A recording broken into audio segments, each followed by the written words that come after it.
Sunny and 75 wasn't the case, so we went to Murfreesboro today to see Sale Creek take on East Robertson in what would be the losers bracket matchup in Class Single A tournament play. And into the first, Sydney Poe would hit a line drive down to center field, and that would end up scoring Taylor Day, but she would get thrown out at second on the play.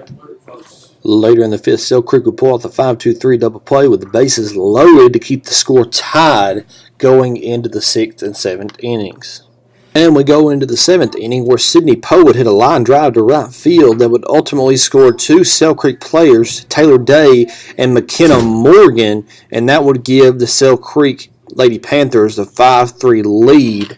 They would take that lead to the end of the game and win at 5-3 in the losers bracket of the Class Single A state tournament.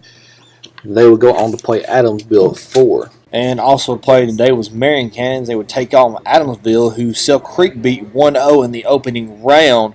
Winner gets Sale Creek in the losers bracket semifinal. And on to the second, Kelsey Barnett scores off an Aaron O'Leary single that would put the Warriors up by 1. Next play, Brianna Benson scores off a pass ball to put Marion County up by 2, and they would take that lead into the third and fourth innings. But Adamsville would not go with the fight as Gabby Morris slams a 3-run homer to put the Cards up by 1. They would take that lead all the way to the end of the game, and Adamsville takes this one 3-2 and ousts the Lady Warriors out of the tournament. They go home, but a successful season for Marion County. Later in the evening, Sale Creek would take on Adamsville in the losers bracket semifinal, both teams trying to fight to live another day in the state tournament. Early in the game, McKenna Morgan would hit a double out toward left field and would score Taylor Day and Mary Vandergrift to put Sale Creek up by 4. Sydney Poe, 4 for this team, and she shows it as she gets home on a pass ball, wild pitch, whatever you want to call it. But she's safe at home, and she scores for the Lady Panthers. There will be a lot more scoring, a lot more highlights for the Lady Panthers, but they ultimately take it 12-0 and advance to the losers bracket final where they will face Grace Christian. And we would go to some AA action where Central would take on Greenville in the winners bracket final. Loser goes on to play Lexington tomorrow. Winner waits for the winner of that game. And we're still scoreless in the fourth, and Lexi Ansley comes up to the plate. She goes and she takes the pitch and she strikes out, second out. And Sauceman catches Crawley at second, caught stealing, and she would be out, and that would end the inning. Kayla Crawley at work again, this time as catcher on defense, showing her athletic ability and instincts as she catches that foul ball.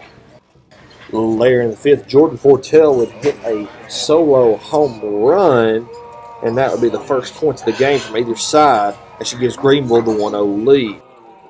Next play, Hope Ottinger up to bat, and she'll hit a homer, solo homer, back-to-back home runs by the Greenville Green Devils, and that would give them a 2-0 lead in the ball game. They would carry that lead to the end as they win it 2-0 over Central. They await the winner of Central and Lexington tomorrow at 9 a.m. in the championship game. If Central wants to win, they'll have to win twice in the championship series. In other area news, Wilson Central gets the win over Ottawa in the winners final of the AAA bracket. Ottawa plays Dixon County Friday morning. GPS wins over St. Benedict in the losers bracket, and they will play Baylor on Friday for the championship series. And Baylor, of course, got the win over St. Benedict early Thursday morning. They play GPS in the championship in an all-Chattanooga area matchup. This has been your Spring Fling Day 3 recap from River City Sports. I'm Chandler Morrison. See you later.